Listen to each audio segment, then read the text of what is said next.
Om Swastiastu, perkenalkan saya Iketet Wijaya SPD, calon guru penggerak Angkatan 7 SMA Negeri 1 Selat, Kabupaten Karangasem.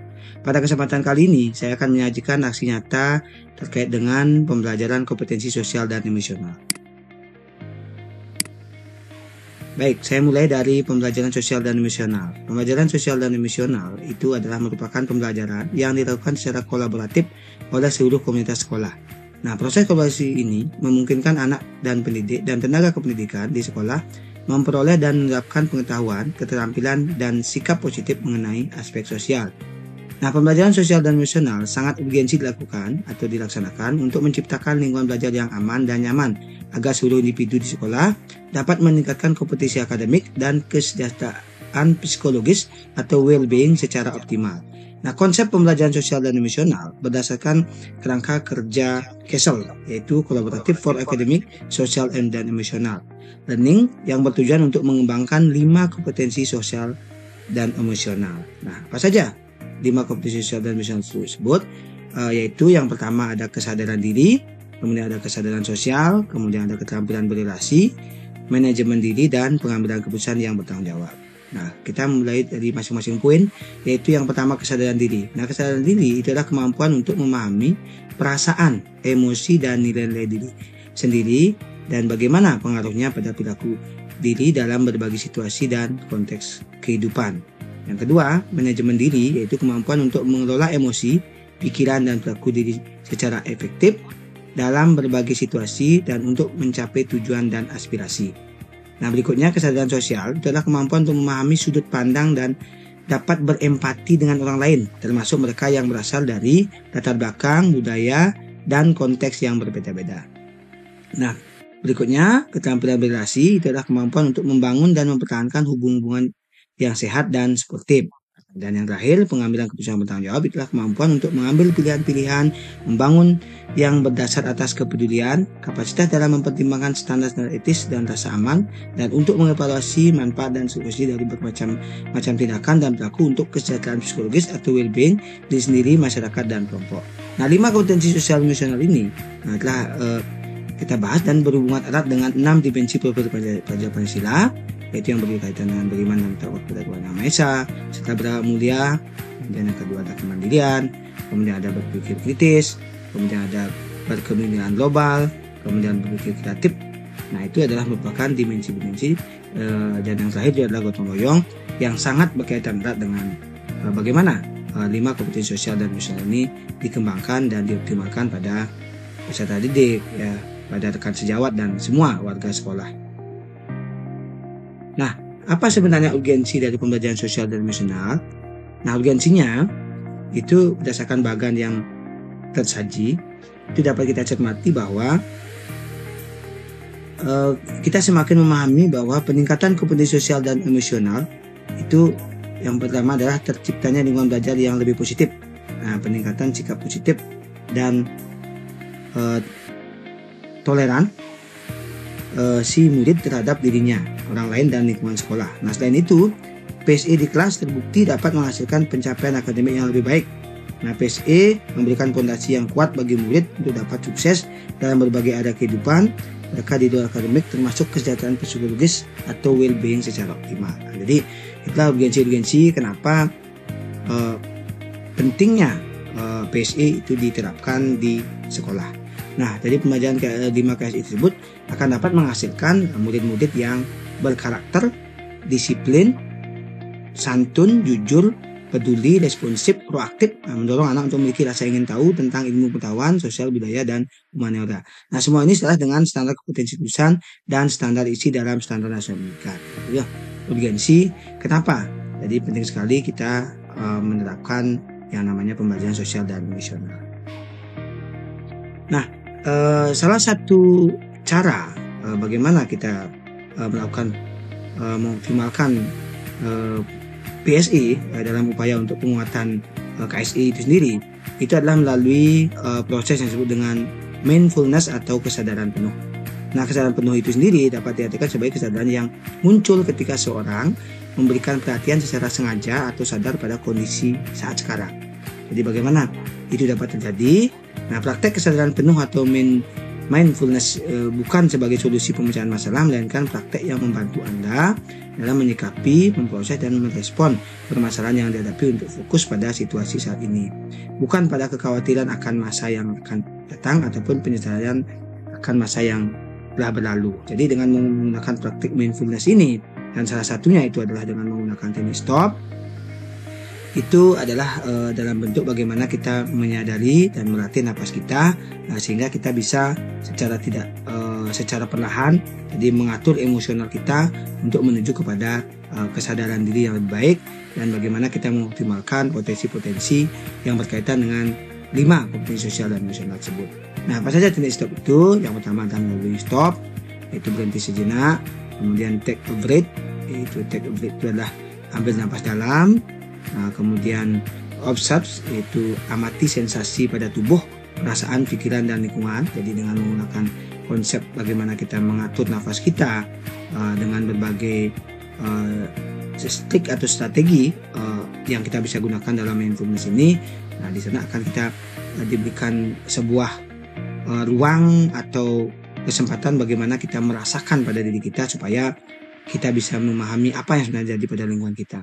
Nah, kemudian yang berikutnya adalah proceed, yaitu selesai dan lanjutkan. Jadi kalau seandainya merasa belum puas dengan satu tahap, nah bisa dilanjutkan dengan tahap berikutnya sampai kita benar-benar merasakan apa yang terjadi pada lingkungan kita dan apa yang bisa kita lakukan untuk ke depannya. Baik, selanjutnya dari indikator dalam pembelajaran sosial emosional ini, nah bagaimana cara menerapkannya? Ada 4 indikator. Yang pertama adalah melalui pengajaran eksplisit. Nah, pengajaran eksplisit KS ini dapat dilaksanakan dalam bentuk kegiatan co-kurikuler dan ekstrakurikuler.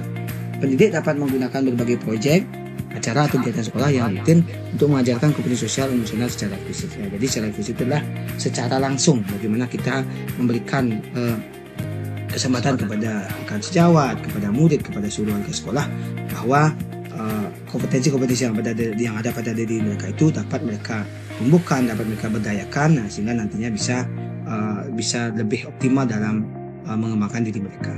Kemudian berikutnya lagi, integrasi dalam praktek mengajar guru dan kurikulum akademik. Nah, jadi KS ini dapat diintegrasikan ke dalam konten pembelajaran dan strategi pembelajaran pada materi akademik, serta musik, seni, dan pendidikan jasmani. Nah, dalam hal ini tentunya diterapkan atau diintegrasikan pada tahap-tahap pembelajaran yang ada di kelas, mulai dari bagaimana memberikan pembukaan yang hangat, itu yang memungkinkan siswa itu menyadari dirinya sendiri, bagaimana siswa itu memiliki kepekaan atau kesadaran sosial, bagaimana siswa itu memanajemen dirinya untuk nanti bisa mengikuti pelajaran dengan baik. Begitu juga dalam kegiatan inti, bagaimana siswa kita berikan pengalaman-pengalaman dalam belajar itu supaya nantinya bisa melatih keterampilan berrelasi mereka melalui kegiatan diskusi kelompok, kemudian mengambil keputusan yang bertanggung jawab itu dalam berbagai hal yang berkaitan dengan bagaimana menyelesaikan belajar mereka pada saat kegiatan belajar berlangsung.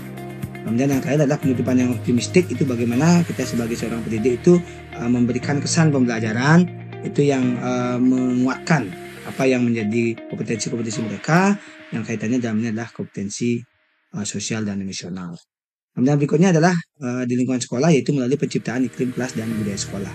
Jadi indikator yang ketiga ini wajib atau semestinya harus kita lakukan, yaitu salah satunya adalah dengan melakukan praktek langsung ya, jadi interaksi antara guru dengan siswa dengan seluruh warga sekolah. Salah satunya adalah melalui kegiatan membangun keyakinan kelas dan peraturan sekolah. Jadi melalui kegiatan bagaimana peraturan sekolah itu diterapkan, bagaimana membuat kesepakatan kelas itu yang efektif, yang bisa menjadikan karakter-karakter yang baik itu muncul pada diri siswa. Jadi ada jujur, disiplin, tanggung jawab, dan sebagainya itu bisa mereka wujudkan melalui budaya-budaya bersih pada sekolah. Kemudian yang terakhir adalah indikator yang terakhir adalah penguatan KSI pendidik dan tenaga pendidikan di sekolah. Nah, langkah-langkah yang bisa ditempuh untuk bisa mewujudkan indikator yang keempat ini adalah melalui, yang pertama adalah kita misalnya sebagai calon guru penggerak dan semua yang berperan di sekolah itu adalah mewujudkannya melalui yang pertama adalah menjadi teladan. Jadi melalui menjadi teladan itu adalah dimulai dari sendiri, bagaimana kita memberikan contoh kepada warga sekolah, misalnya kepada siswa, baik itu dalam hal disiplin waktu, disiplin pelayanan dan sebagainya, sehingga nantinya secara langsung kita bisa menjadi sebuah inspirasi untuk mereka bisa kembangkan ya, bisa mereka lakukan sendiri tanpa ada tekanan dan tanpa ada sesuatu yang membuat mereka tidak nyaman ya.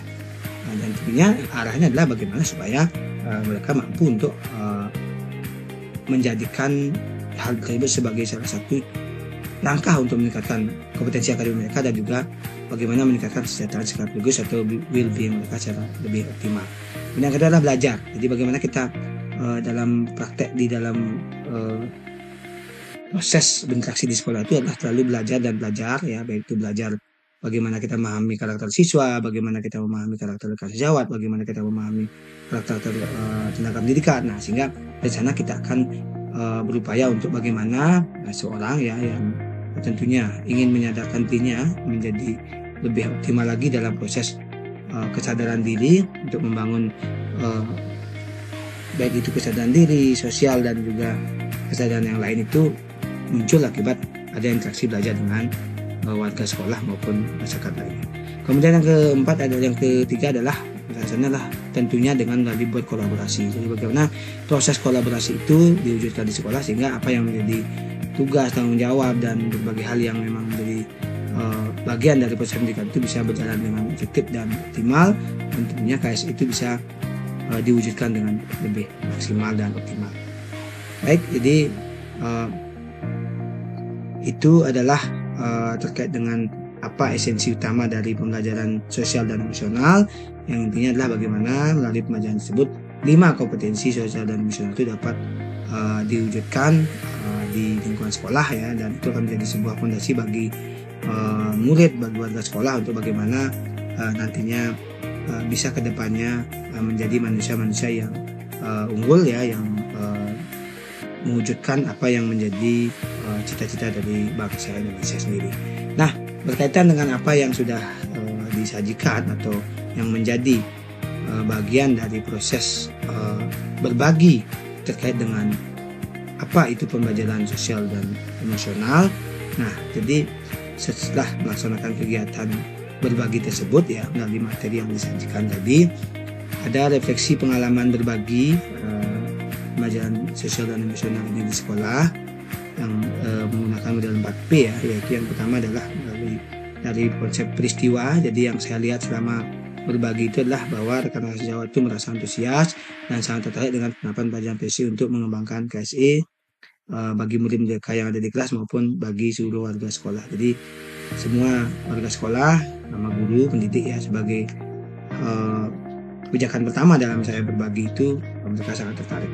Termasuk juga langkah-langkah yang dilakukan pada saat proses bagaimana penguatan KSI di lingkungan sekolah secara umum itu diwujudkan melalui 3 hal tadi, yaitu menjadi teladan, belajar dan berbagi. Dan perasaan ya, tentunya perasaan saya sangat senang dan bahagia karena melalui modul ini saya merasa dapat memahami lebih mendalam terkait dengan KSI dan berbagi kepada rekan sejawat itu nanti yang diterapkan dalam proses pembelajaran di kelas masing-masing untuk mewujudkan siswa yang berkarakter, siswa yang bertanggung jawab, siswa yang unggul menjadi calon-calon pemimpin masa depan bangsa Indonesia. Kemudian pembelajaran yang saya dapatkan dari pembelajaran sosial dan emosional adalah bahwa terkait dengan 5 KSI yang perlu dikembangkan pada diri siswa dan juga adanya teknik stop ya. Jadi dengan adanya mindfulness ya atau kesadaran penuh ini yang saya lakukan melalui tahapan stop ini, itu adalah salah satu cara bagaimana kita sebagai manusia melakukan proses menenangkan diri untuk bisa menjadikan diri kita itu menyadari diri sendiri, bagaimana kita melakukan proses penyadaran secara sosial kepada orang lain, kepekaan dan juga empati kita, kemudian bagaimana kita memanajemen diri untuk bisa nantinya mengatur kegiatan-kegiatan kita secara lebih optimal, dan yang berikutnya bagaimana kita membangun relasi, dan yang kedua bagaimana kita bisa mewujudkan memutuskan sesuatu dengan bertanggung jawab. Nah, umpan balik yang didapatkan dari proses bagaimana berbagi KSI ini dapat diwujudkan itu adalah jadi hampir semua pendidik itu merasa tertantang dan juga ingin melakukan KSI ini sesuai dengan apa yang sudah mereka dapatkan melalui materi yang saya sajikan. Dan berikutnya tentang saya adalah penerapan yang ingin saya perbaiki atau tingkatkan agar ini berdampak lebih luas adalah dalam proses kesadaran diri dengan teknik stop dan mindfulness yang merupakan salah satu acuan ya atau dasar bagaimana kita mengoptimalkan aplikasi itu yang nanti bisa dalam bentuk mindfulness ya, dengan mindfulness kesadaran diri dengan cara melihat, kemudian mindfulness heart yang mendengarkan, dan berbagai jenis mindfulness lain ya, termasuk mindfulness cahaya. Itu saya ingin tingkatkan, saya ingin coba kembangkan untuk bagaimana mengajak peserta didik, mengajak rekan-rekan guru semua supaya melalui kegiatan menenangkan diri itu kita bisa lebih optimal nanti dalam bekerja di dalam melayani murid, dan juga murid bisa belajar lebih optimal untuk mencapai tujuan dan cita-citanya. Nah, dalam pembahasan tersebutlah, jadi melalui kegiatan PSI ini, melalui kegiatan berbagi ini, saya merasa bahwa apa yang saya dapatkan dalam pendidikan ini dapat dimanfaatkan oleh orang lain. Baik, nah sekian yang dapat saya sajikan terkait dengan aksi nyata kali ini terkait dengan pembelajaran sosial dan emosional. Semoga apa yang saya dapatkan dapat bermanfaat untuk kita semua. Baik, saya tutup dengan Param Santi. Om Santi Santi Santi Om. Tergerak, bergerak, dan menggerakkan.